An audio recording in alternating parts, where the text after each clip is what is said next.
Poď so mnou rozbaliť moje najnovšie úlovky z Vinted.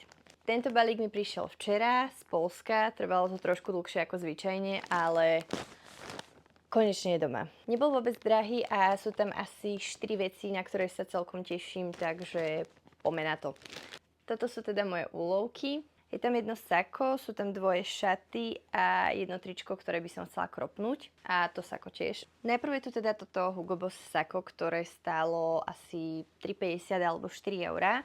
A mám s ním takú víziu, že by som ho chcela kropnúť a pripevniť naň reťaze, takže to uvidíš v nejakom ďalšom videu. Tie vypchávky pravdepodobne pôjdu von, ale páči sa mi. A je vlastne také zeleno-modré. Ďalej je tu toto veľké tričko.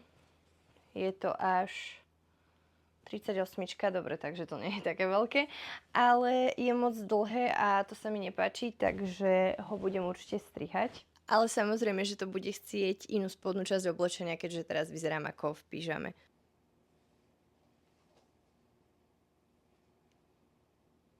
Toto je určite o niečo lepšie. Potom tu mám teda ešte dvoje šaty a toto sú prvé z nich. Veľmi sa mi páči ten retro nádych, ktoré majú a už sa nemôžem dočkať, ako budú na mne vyzerať. Sú krásne, ale ešte sa budem musieť rozhodnúť, či si ich nechám, pretože sú trošku väčšie aj v prsiach, aj tu v páse. Možno by sa mi páčili na nejaké vrstvenie, takže ešte uvidím.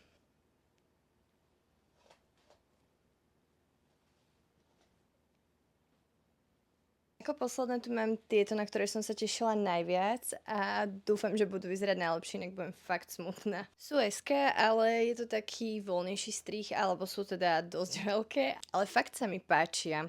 A budú určite super aj na jeseň alebo na zimu, pretože sú z takého hrubšieho materiálu a vo výsledku je krásna aj tá kombinácia farieb, takže som spokojná.